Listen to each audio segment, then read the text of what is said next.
para nós juntos adorarmos o nome do Senhor. Agradeço a saudação a qual fomos bem-vindos neste lugar. É um prazer estarmos com os irmãos nesta última Santa Ceia do ano, essa ceia setorial, reunindo assim todas as demais congregações com os demais encarregados. Agradeço pela boa saudação, a boa acolhida de sempre, que o nosso querido pastor Vanderlei assim nos recebe também como esposa e nossa família.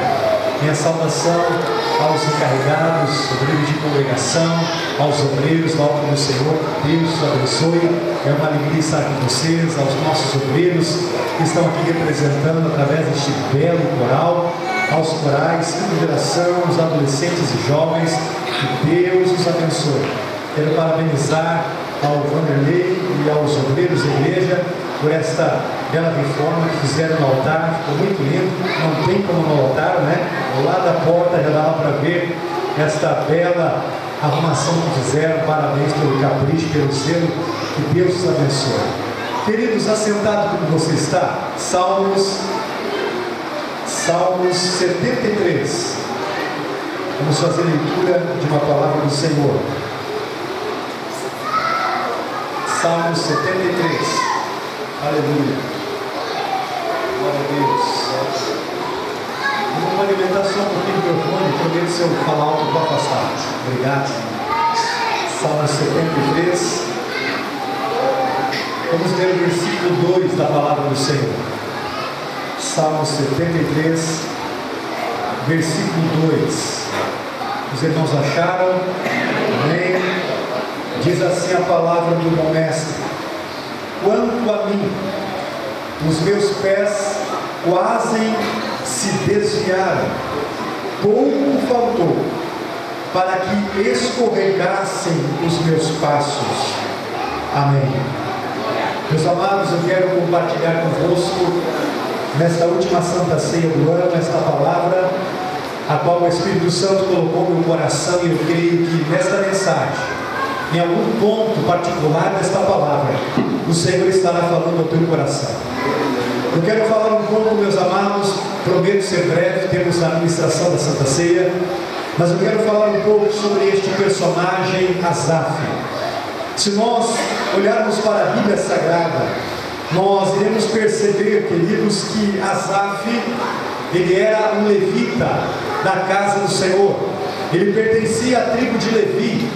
E ele tinha um ofício, a liderança do coral geral de louvor e adoração de Israel. Ele era um levita, e sobre ele foi dada a responsabilidade da música entre aquele grupo de sacerdotes e levitas que eram exclusivos para fazer a obra de Deus e ofertar culto ao Senhor. Neste período de Asaf, o rei de Israel era o rei Davi, e foi o rei Davi que colocou Asaf acima de todos. Ele tinha esta responsabilidade de organizar o coral, afinar as vozes, preparar os levitas para que nas festividades aquele grande coral de levitas estivesse preparado para se levantar e louvores e adorações entoar ao Senhor.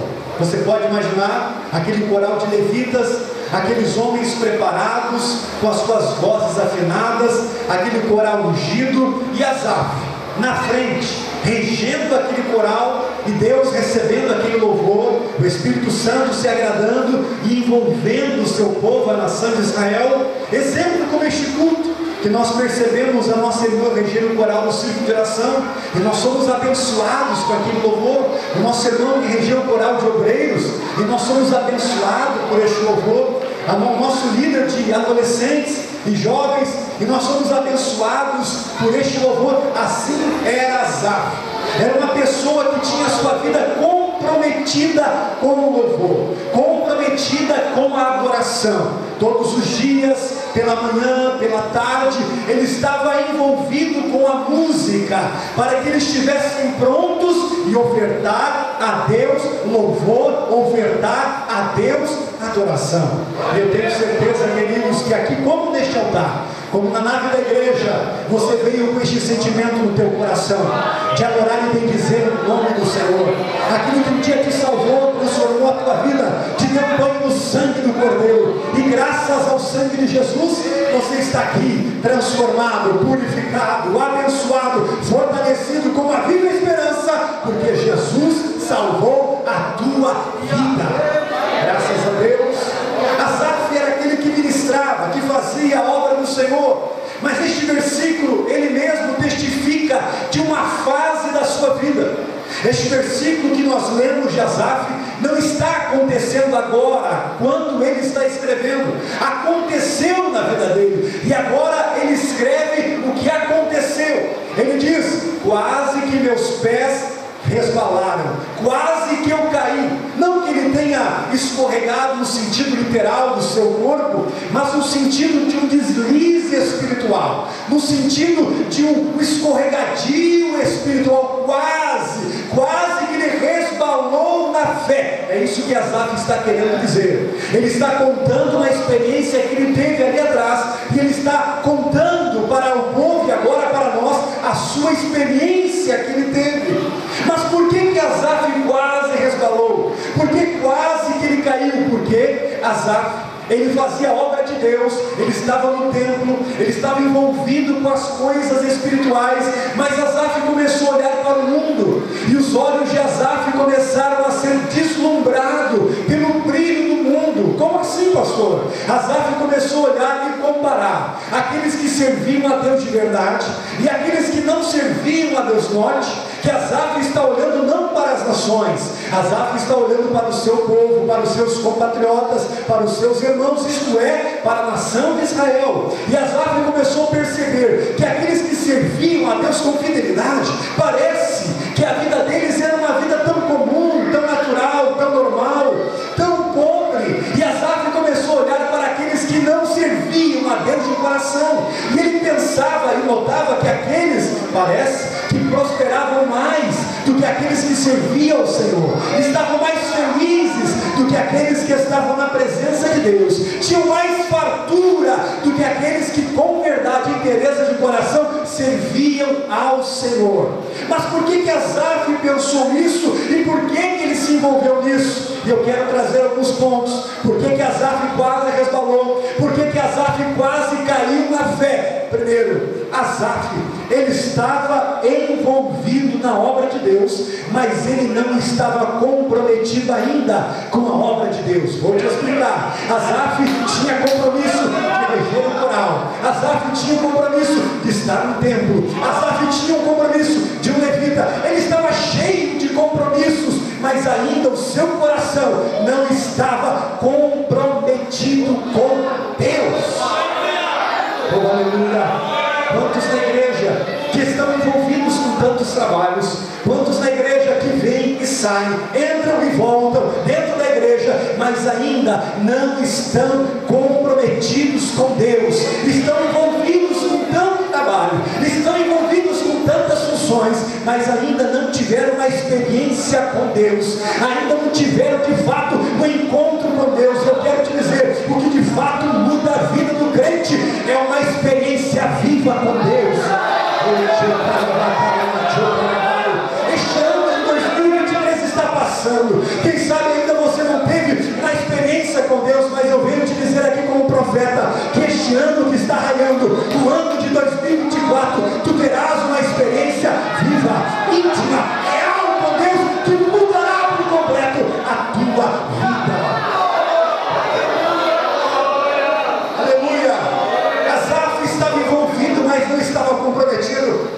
Oh glória, eu quero te dizer uma coisa, que os inimigos vão fugir diante de ti, não pelo coral que você rege, os inimigos vão fugir diante de ti. Quando eu falo inimigo, eu não estou falando daquele parente que você não se dá bem. Quando eu falo dos teus inimigos, eu não estou falando daquele vizinho que você não se dá muito bem. Os inimigos, literal, é as obras do diabo, é os demônios. Estes são os inimigos do povo de Deus. Aleluia, oh glória. Satanás ele não foge àquela que é regente do ciclo de oração. Satanás não foge daquele que diz que tem o título de pastor. Satanás ele não foge daquele que está envolvido com a obra. Ele participa dos adolescentes, participa da juventude, participa do coral misto, mas ainda ele não se comprometeu com Deus. Ele está na igreja, ele é uma coisa, mas lá fora ele é outra. Lá fora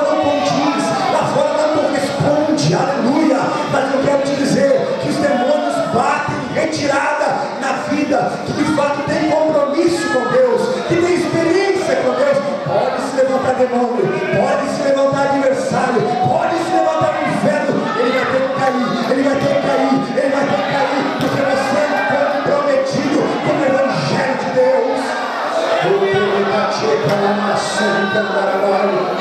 Aleluia, aleluia.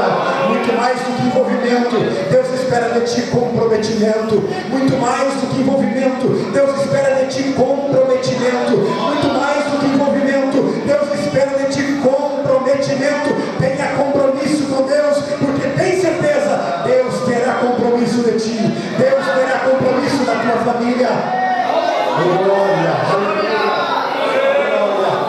O segundo ponto que fez quase Asaf resbalar foi a sua inveja, porque não era simplesmente uma percepção humana, um olhar, um vislumbre humano, e ele se inconformou e voltou ao normal. Não, ele começou a de fato olhar, ele começou a de fato desejar, isto é, ele começou a invejar.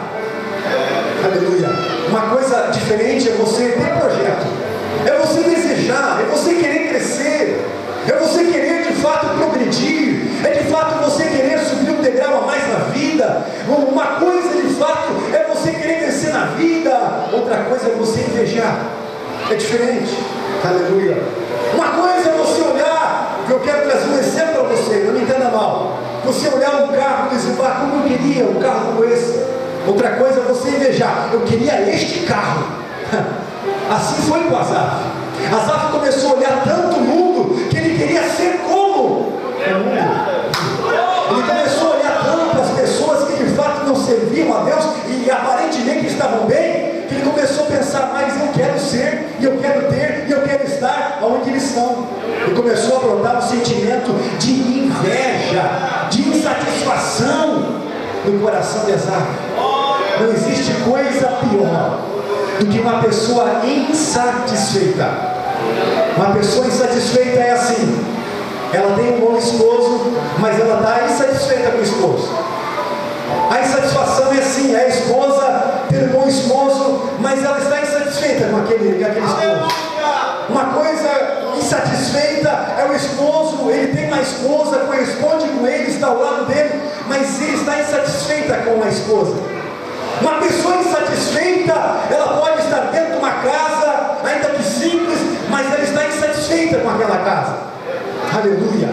Não que ela quer algo melhor, não, aquilo para ela não satisfaz mais ela, aquilo para ele não satisfaz mais ele. Ele leva uma vida insatisfeita, porque ele tem uma vida que deslumbra, a inveja está invadindo o seu coração. Aleluia, glória. Ele tem um carro que leva ele da casa para o trabalho, do trabalho para o mercado, do mercado para a casa, da casa para a igreja, mas ele está insatisfeito. Ele chega, ele murmura, e quando passa o melhor, ele inveja. É coisa triste. A pessoa insatisfeita, você pode dar, você pode entregar, você pode ajudar, nunca estará bom. Mas coisa linda é uma pessoa satisfeita, uma pessoa grata. O coração não encontra lugar para inveja. Você chega na casa dela ou na casa dele, é simples, você sabe, ela mesmo sabe, mas aquela casa é um brilho, aquela casa assim, ó, é uma limpeza só. E você diz, mas que casa bonitinha. Ela diz, mas essa minha casa é uma bênção, Deus me deu, aleluia, porque ela é satisfeita. No coração dela não há inveja, pelo contrário, existe um sentimento de gratidão. Glória, aleluia.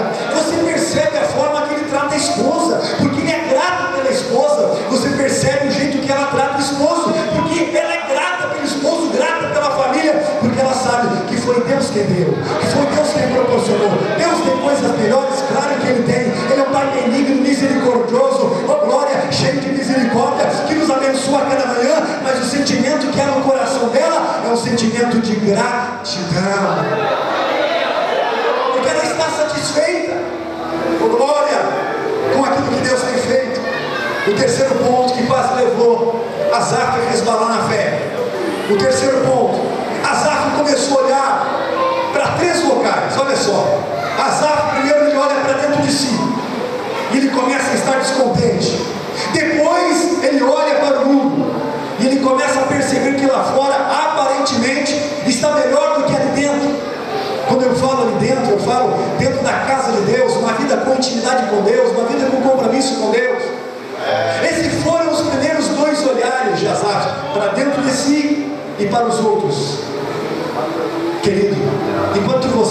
somente para dentro de si, o que você vai encontrar? Uma pessoa cheia de limitações, uma pessoa cheia de falhas, uma pessoa cheia de incertezas e inseguranças. Quando nós olhamos para dentro de nós, aquela pessoa que só olha para si, só olha dentro dele, aqueles que olham para fora, para o mundo, ficam só olhando as coisas de fora, dos outros. Mas existe um terceiro olhar, que não é para dentro de nós, nem para os outros, mas é para Deus. Porque o salmista Davi, inspirado pelo Espírito Santo, ele vai dizer assim: eleve meus olhos para os montes, de onde me virá o socorro? Aleluia! Aí o seu olhar ultrapassa as montanhas, ultrapassa as nuvens. Ele fecha os olhos da carne e abre os olhos espirituais, e ele diz: o meu socorro vem do Senhor, que fez o céu e fez a terra. Oh glória! Existem três olhares: olhar para dentro de si, olhar para os outros e olhar para Deus. Se o teu olhar estiver em Deus, se o teu olhar estiver no Senhor, tenha certeza, o teu socorro vai vir, o teu socorro vai vir, o teu socorro vai vir. Aleluia! Em quarto lugar, enquanto Asaf observava o começo dos ímpios, o presente dos ímpios, aquilo incomodava Asaf, aquilo inquietava a alma de Asaf, porque Asaf, ele olhava o começo dos ímpios e o presente dos ímpios. E eu quero dizer que para nós só podemos contemplar essas duas fases. Você só pode dizer: eu conheci fulano, ou você pode dizer assim: eu conheço fulano. Você nunca vai poder dizer assim: ó, eu sei o que vai acontecer com fulano, porque o futuro pertence a Deus. Aleluia. Você pode dizer assim: ó, eu posso te contar algo do passado da minha vida, ou você pode dizer assim: eu posso contar algo que eu estou passando agora, o presente da minha vida. Agora o teu futuro, só Deus sabe. E Asaf, ele estava olhando o passado dos ímpios e o presente dos ímpios, mas o Espírito Santo, que é misericordioso, ele dá uma experiência para Asaf e diz: Asaf, você está quase resbalando, e com os teus olhos humanos você pode apenas ver o passado e o presente, mas eu que sou o Senhor, eu vou te mostrar o futuro. Aleluia. E Deus revela o futuro dos ímpios para Asaf, e mostra para Asaf que aqueles que aparentemente estavam granjeando tudo no mundo, estavam tão bem, o Senhor mostra que o futuro deles era um futuro desastroso, era um futuro de derrota, era um futuro de ruína. No obstante, aqueles que Asaf olhava e dizia: mas esses que servem a Deus, parece que estão em pior situação. Deus mostra a Asaf: o passado deles pode ter sido difícil, o momento deles até que está sendo difícil, mas o futuro deles, Asaf, sou eu, o Senhor, quem garanto.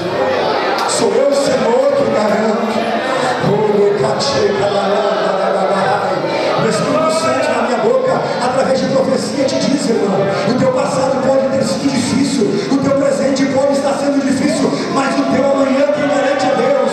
O teu amanhã quem garante é Deus. O teu amanhã quem garante é Deus. O tempo foi, fique de pé. Vamos lá, o Senhor.